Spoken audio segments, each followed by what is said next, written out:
So let me give you one example. I'll give you one example, a very small example right here in downtown St. George that we're doing that is an opportunity zone project that couldn't have happened without this new law.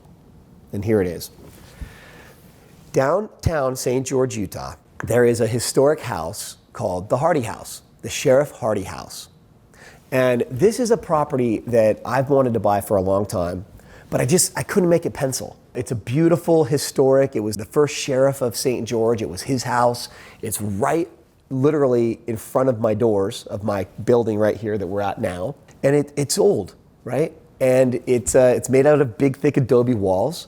It's beautiful though. It's got these, on the outside it's really beautiful. It's got, it's kind of Swiss looking. So it's adobe and it's covered in stucco. But this building needs a major remodel inside. It's the kind of situation where the numbers didn't really work in order to do the remodel and do the improvements to it until this new law came out. So here's how this deal works now.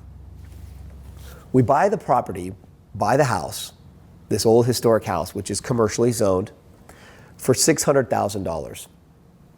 Then, per the law, we get to deduct the value of the land that the house sits on, right? So we buy it for $600,000, and let's just say that the land is worth $200,000. So we deduct the $200,000 off of the price, which comes down to basically, now we're at $400,000.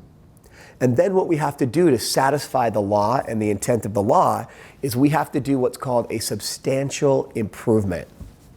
And that's what they've kind of determined to be the definition of what's a substantial improvement is that you take the value of the real estate, right, minus the purchase price of the real estate, minus the land cost, which is like we've established, $400,000, and then we improve it by doubling that $400,000 and $1.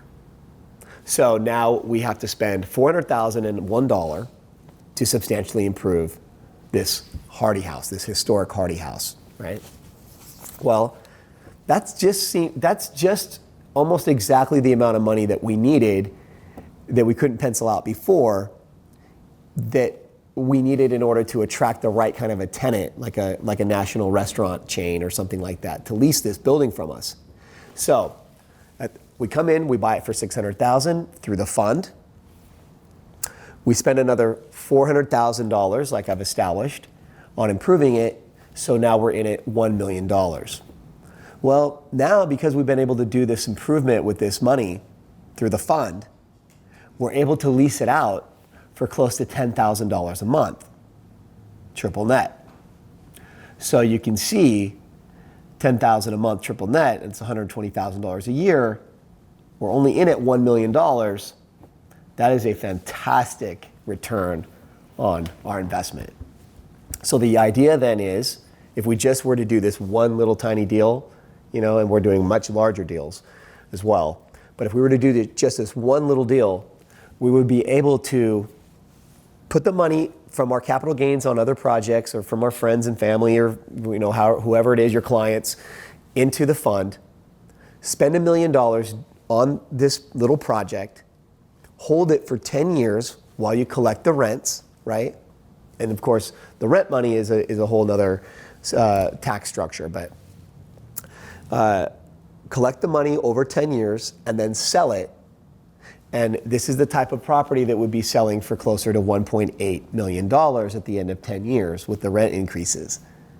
So now we have a gross profit of about $800,000 at the end of 10 years, and 100% of that capital gains would be tax-free. And that is the most simple example I can give you as to how this works and how powerful that is. So what does the zone get? The zone gets a building that otherwise wouldn't be improved to this level in an economically depressed area. It gets this national tenant that gets to come in and lease it. And the people around here have more options. It's gentrifying the area. And so it's a win-win for everybody.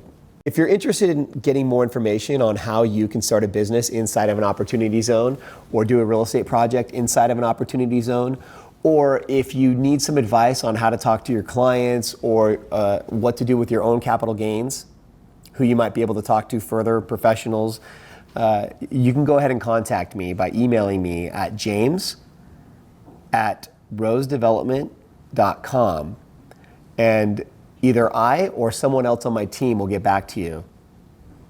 If you're interested in investing in a fund and you have capital gains right now that you need to place, you are more than welcome to reach out to us about our fund, and we can send you our PPM, our subscription agreement, and our operating agreement so that you can learn more about how this whole thing works.